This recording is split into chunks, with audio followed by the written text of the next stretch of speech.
कौवा अब और भी बढ़ चढ़ कर बोलने लगा। मैं तो पहले ही कह रहा था कि तुम लोगों को और कुछ भी नहीं आता। ही ही ही। नैतिक शिक्षा देती इस कहानी का अपने बच्चों को जरूर सुनाएं। फिर दूसरा चरण शुरू हुआ। हंस ने उड़ान भरी और समुद्र की तरफ उड़ने लगा। कौवा भी उसके पीछे हो लिया। ये कौन सा कमाल दिखा रहे हो? भला सीधे सीधे उड़ना भी कोई चुनौती है? सच में तुम मूर्ख हो, कौवा बोला।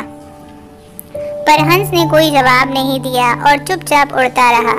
धीरे धीरे वे जमीन से बहुत दूर होते गए और कौवे का बड़बड़ाना भी कम होता गया और कुछ देर में बिल्कुल ही बंद हो गया।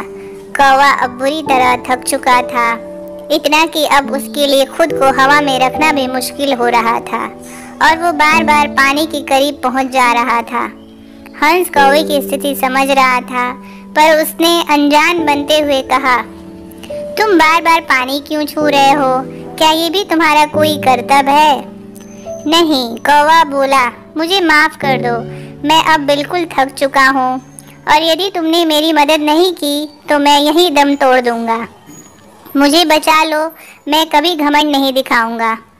हंस को कौवे पर दया आ गई। उसने सोचा कि चलो, कौवा सबक तो सीख ही चुका है, अब उसकी जान बचाना ही ठीक होगा, और वो कौवे को अपनी पीठ पर बैठाकर वापस तट की ओर उड़ चला।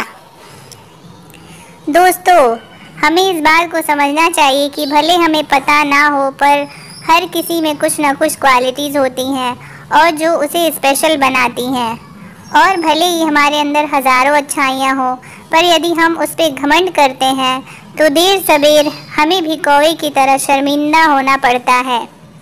एक पुरानी कहावत भी है, घमंडी का सर हमेशा नीचा होता है। इसलिए ध्यान रखिए कि कहीं जाने अनजाने आप भी कौवे वाली गलती तो नहीं कर रहे हैं।